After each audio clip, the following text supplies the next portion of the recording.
উপদেষ্টাকে অবিলম্বে পদত্যাগ করতে হবে বললেন ইশরাক। ডক্টর ইউনূস এমন সিদ্ধান্ত নেবেন না যাতে দেশ ফের অস্থিতিশীল হয় বললেন মান্না। সংস্কারের আগে নির্বাচন হলে জনগণের আশা পূরণ হবে না বললেন জামায়াত আমির। বিতর্কিতদের বাদ দিয়ে উপদেষ্টা পরিষদ পুনর্গঠনের দাবি বিএনপির। এবং সর্বশেষ জানাবো, ডক্টর ইউনূসের নেতৃত্বে অন্তর্বর্তী সরকার সফল হবে বললেন জাহিদ হোসেন। শুনছিলেন সংবাদ শিরোনাম, এবারে বিস্তারিত। সংস্কারের আগে নির্বাচন হলে জনগণের আশা পূরণ হবে না বললেন জামায়াত আমির। সংস্কারের আগে নির্বাচন করা হলে তাতে জনগণের আশা পূরণ হবে না বলে প্রধান উপদেষ্টা মোহাম্মদ ইউনূসের সঙ্গে বৈঠকে তুলে ধরেছে বাংলাদেশ জামায়াত ইসলামী।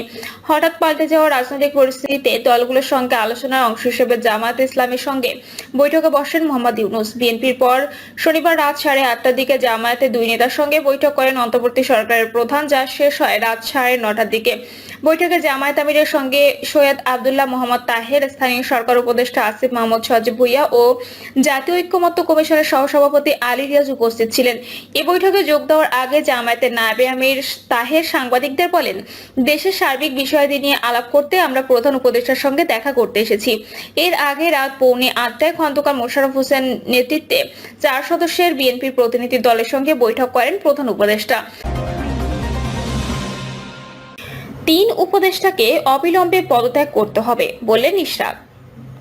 বিএনপি নেতা ইশরাক হোসেন বলেছেন, অন্তর্বর্তী সরকারের 3 জন উপদেষ্টাকে অবিলম্বে পদত্যাগ করতে হবে অথবা পরবর্তী নির্বাচনে তারা প্রার্থী হবেন না, মুসলেখায় এমন স্বাক্ষর করতে হবে।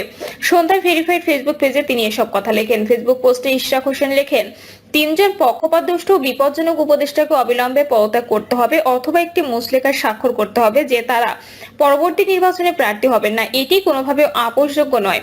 তিনি আরো লেখেন, জাতীয় নিরাপত্তা উপদেষ্টাকে জিজ্ঞাসাবাদ করতে হবে যাতে আমাদের প্রিয় মাতৃভূমি বাংলাদেশের বিরুদ্ধে সম্ভাব্য যে কোনো হুমকি সম্পর্কে আরো তথ্য উদ্ঘাটন করা যায়। বিএনপি গত বৃহস্পতিবার সংবাদ সম্মেলন করে উপদেষ্টা আসিফ মাহমুদ সজীব ভুঁইয়া ও মাহফুজ আলমের সঙ্গে জাতীয় নিরাপত্তা উপদেষ্টা খলিলুর রহমানের অব্যাহতির দাবি জানায়। এর আগে উপদেষ্টা আসিফ মাহমুদ ও মাহফুজ আলমের পদত্যাগ দাবি করেছিলেন ইশরাক। ডক্টর ইউনূস এমন সিদ্ধান্ত নেবেন না যাতে দেশ ফের অস্থিতিশীল হয় বললেন মান্না। ডক্টর ইউনূস এমন সিদ্ধান্ত নেবেন না যাতে দেশ ফের অস্থিতিশীল হয় বললেন মান্না। ডক্টর ইউনূস এমন সিদ্ধান্ত নেবেন না যাতে দেশ আবারও অস্থিতিশীল হয়ে ওঠে, এমন প্রত্যাশা ব্যক্ত করেছেন নাগরিক ঐক্য সভাপতি মাহমুদুর রহমান মান্না। মান্না বলেন, ডক্টর ইউনূস কেন চলে যেতে চাইবেন? দেশের মানুষ তার উপরেই ভরসা করে। উনি যে দায়িত্বে আছেন দেশের মানুষের প্রতি প্রফেসর ইউনূসের যে দায়বদ্ধতা, তাতে স্যার এমন করতে পারেন না। তিনি বলেন, আপনি প্রধান উপদেষ্টা, রাষ্ট্রের নির্বাহী প্রধান, আপনি কারোর জন্য বিশেষ সুবিধা করে দিতে পারেন না। আর যারা এই অল্প সময় দুর্নীতিতে জড়িয়ে পড়েছে তাদের উপর অভিমান করে আপনি চলে যেতে পারেন না। প্রধান সেনাপতি নির্বাচন নিয়ে একটা বক্তব্য দিয়েছেন, সেটা হয়তো তিনি বলতে পারেন না, কিন্তু কথা তো ঠিক, নির্বাচনের রোডম্যাপ তো ঘোষণা করতে হবে। আর ডিসেম্বরের মধ্যে নির্বাচন হতে পারবে না কেন? সংস্কারের জন্য কতটুকু অগ্রগতি হয়েছে? অগ্রগতির সম্ভাবনা আছে। যেটুকু ঐক্যমত্যের ভিত্তিতে হওয়া সম্ভব সেটা তো এখনই করা যায়। আর ঐক্যমত্য ছাড়া তো কিছুতে হাত দেওয়া যাবে না। যত বিতর্কই হোক আমাদের একসঙ্গে চলতে হবে। আমি প্রত্যাশা করি ডক্টর ইউনূস এমন সিদ্ধান্ত নেবেন না যাতে দেশ আবার অস্থিতিশীল হয়ে ওঠে। সংস্কারের আগে নির্বাচন হলে জনগণের আশা পূরণ হবে না বললেন জামায়াত আমির। সংস্কারের আগে নির্বাচন করা হলে তাতে জনগণের আশা পূরণ হবে না বলে প্রধান উপদেষ্টা মোহাম্মদ ইউনূসের সঙ্গে বৈঠকে তুলে ধরেছে বাংলাদেশ জামায়াত ইসলামী। হঠাৎ পাল্টে যাওয়া রাজনৈতিক পরিস্থিতিতে দলগুলোর সঙ্গে আলোচনার অংশ হিসেবে জামায়াত ইসলামীর সঙ্গে বৈঠকে বসেন মোহাম্মদ ইউনূস। বিএনপির পর শনিবার রাত 8:30টার দিকে জামায়াতের দুই নেতার সঙ্গে বৈঠক করেন অন্তর্বর্তী সরকারের প্রধান, যা শেষ হয় রাত 9:30টার দিকে। বৈঠকে জামায়াত আমিরের সঙ্গে সৈয়দ আব্দুল্লাহ মোহাম্মদ তাহের, স্থানীয় সরকার উপদেষ্টা আসিফ মাহমুদ সজীব ভুঁইয়া ও জাতীয় ঐক্যমত্য বিতর্কিতদের বাদ দিয়ে উপদেষ্টা পরিষদ পুনর্গঠনের দাবি বিএনপির। প্রধান উপদেষ্টা ডক্টর মোহাম্মদ ইউনূসের সঙ্গে আলোচনায় ডিসেম্বরের মধ্যে নির্বাচনের রোডম্যাপ দেওয়ার দাবি করার পাশাপাশি বিতর্কিত উপদেষ্টাদের বাদ দিয়ে উপদেষ্টা পরিষদ পুনর্গঠনের দাবি জানিয়েছে বিএনপি। তিনি বলেন, বাংলাদেশে গণতন্ত্র উত্তরণের লক্ষ্যে বিএনপি প্রথম থেকে একটি সুস্পষ্ট জাতীয় নির্বাচনের রোডম্যাপ দাবি করে আসছে।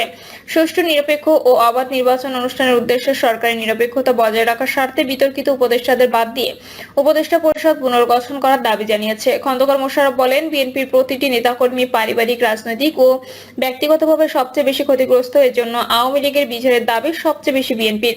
এই বিচার প্রক্রিয়া কোনোভাবে অসম্পন্ন থেকে গেলে বিএনপি সরকারের দায়িত্বে গেলে বিচারের আওতায় এনে তার স্বাধীন বিচার বিভাগের মাধ্যমে পরিপূর্ণভাবে সম্পন্ন করবে। বিএনপির এই নেতা বলেন, নির্বাচন সংশ্লিষ্ট সংস্কার কার্যক্রম অবিলম্বে সম্পন্ন করে ডিসেম্বরের মধ্যে জাতীয় সংসদ নির্বাচন অনুষ্ঠানের জন্য দ্রুত একটি রোডম্যাপ দেওয়ার দাবি জানিয়েছি। বাংলাদেশের মানুষ বিশ্বাস করে অন্তর্বর্তীকালীন সরকারের মূল দায়িত্ব হচ্ছে একটি সুষ্ঠু ও নিরপেক্ষ নির্বাচনের মাধ্যমে বাংলাদেশকে গণতন্ত্র উত্তরণের প্রক্রিয়া দ্রুত সম্পন্ন করা। যে কোনো উসিলায় নির্বাচন যত বিলম্ব করা হবে, আমরা মনে করি জাতির কাছে আবার স্বৈরাচার পুনরায় ফিরে আসার ক্ষেত্রে প্রস্তুত হবে। এর দায় দায়িত্ব বর্তমান সরকার এবং তাদের সঙ্গে সংশ্লিষ্টদের উপরে বর্তাবে। তিনি আরো বলেন, বিএনপি কখনোই প্রধান উপদেষ্টার পদত্যাগ চায়নি, বরঞ্চ প্রথম দিন থেকেই এই সরকারকে সর্বোত্তম সহযোগিতা করে যাচ্ছে। এদিন সন্ধ্যা 7:35 প্রধান উপদেষ্টা ডক্টর মোহাম্মদ ইউনূসের সঙ্গে বৈঠকে বসে বিএনপি। বিএনপির পক্ষ থেকে বৈঠকে নেতৃত্ব দেন দলের স্থায়ী কমিটির সদস্য খন্দকার মোশাররফ হোসেন। তার সঙ্গে স্থায়ী কমিটির আরও 3 জন সদস্য ছিলেন। তারা হলেন আব্দুল মঈন খান, আমির খসরু মাহমুদ চৌধুরী ও সালাউদ্দিন আহমদ। ডক্টর ইউনূসের নেতৃত্বে অন্তর্বর্তী সরকার সফল হবে বললেন জাহিদ হোসেন। বিএনপি মনে করে অন্তর্বর্তী সরকার ডক্টর মোহাম্মদ ইউনূসের নেতৃত্বে সফল হবে বলে মন্তব্য করেছেন দলটির স্থায়ী কমিটির সদস্য ডক্টর এজেডএম জাহিদ হোসেন। তিনি বলেন, অন্তর্বর্তী সরকারের পেছনে মানুষ আছে, কিন্তু তাকে যারা বিভিন্নভাবে বিতর্কিত করার চেষ্টা করে এখনো সময় আছে, লাগাম টেনে ধরুন। রাজনীতিবিদ এবং রাজনৈতিক দলগুলোর প্রতিপক্ষ বানানোর চেষ্টা করবেন না। উপদেষ্টাদের উদ্দেশ্যে তিনি বলেন, আপনারা যা ইচ্ছে করছেন, মনে হচ্ছে এটা আপনাদের পৈতৃক সম্পত্তি। বাংলাদেশের ভেতর দিয়ে কে যাবে আসবে আপনারা সিদ্ধান্ত নেবেন। মনে হচ্ছে জনগণের কোনো দায় নেই, যেমনটা পতিত স্বৈরাচার করতে, কিন্তু আপনারা এসব দায় ইউনূস স্যারের ঘাড়ে চাপাচ্ছেন। ডক্টর ইউনূসকে বিতর্কিত করার জন্য উপদেষ্টা কাউন্সিলের জন্য অনেক সদস্য জড়িত। তিনি আরো বলেন, অতীতকে ভুলে যাবেন না। প্রথমে বয়ান দেওয়ার চেষ্টা করলেন 36শে জুলাই বা 5ই আগস্ট, এটি নাকি দ্বিতীয় জন্ম। এসব কথা বলার চেষ্টা করলেন, কিন্তু 47 যদি না হতো 71 পেতেন না। 71 না হলে 24 হতো কিনা বিরাট প্রশ্ন। কাজেই মনে রাখতে হবে, ইতিহাসের ধারাবাহিকতাকে অস্বীকার করার চেষ্টা করবেন না। যার যতটুকু অবদান সেটাকে স্বীকার করার মধ্যে সত্যিকারের বীরত্ব আছে। আপনারা যে দেশের ভালো চান সেটি প্রমাণ করেন। আর যদি এককভাবে কিছু করেন, তাহলে পতিত স্বৈরাচার সরকারের মতো অবস্থা আপনাদেরও হতে পারে।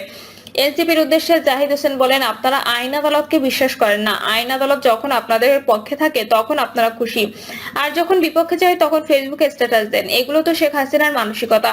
সবসময় আন্দোলন সংগ্রামে ছাত্র জনতা মাঠে থাকে, তারপরে দেশের জনগণ সিদ্ধান্ত নেয় কাদের দেশ পরিচালনার দায়িত্ব দেবেন। কিন্তু এখানে এটা উল্টো হয়েছে। আপনারা নিজেদের ট্যাগ ধরে ফেলেছেন, আপনারা সব কৃতিত্ব নিজেদের দাবি করেন। তিনি বলেন, বাংলাদেশ সেনাবাহিনী আমাদের গর্ব। জুলাই আগস্টে তারা সেটি প্রমাণ করেছে।